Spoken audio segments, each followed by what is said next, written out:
ভাবমূর্তি নষ্ট করার জন্য যেসব প্রার্থী করছে, একটা প্রার্থী করছে আমরা বিশেষভাবে দেখছি, পরবর্তী পর্যায়ে দেখা যাবে। তো আমরা তাদেরকে আহ্বান করব যাতে এইভাবে না করে, কারণ সবারই তো ব্যক্তিগত একটা দিকও আছে। আমরা শান্তিপ্রিয় দল, আমরা শান্তিতে বিশ্বাস করি, নির্বাচনটা শান্তিপূর্ণ হবে এটাই আমরা চাই।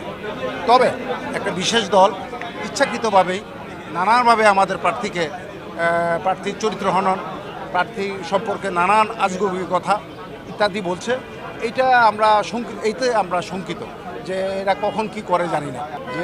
সে প্রার্থী অবশ্যই সে প্রার্থী অবশ্যই একটা ভালো প্রার্থী, ভালো সংগঠনের প্রার্থী, কিন্তু তার পিছনে যারা মদত দিচ্ছে ওই সংগঠনকে আমরা মনে করি যে এরা একটা বৈষম্যমূলক সংগঠন। ভাবমূর্তি নষ্ট করার জন্য যেসব প্রার্থী করছে, একটা প্রার্থী করছে আমরা বিশেষভাবে দেখছি, পরবর্তী পর্যায়ে দেখা যাবে। তো আমরা তাদেরকে আহ্বান করব যাতে এইভাবে না করে, কারণ সবারই তো ব্যক্তিগত একটা দিকও আছে রাজনৈতিক দিকের বাইরে।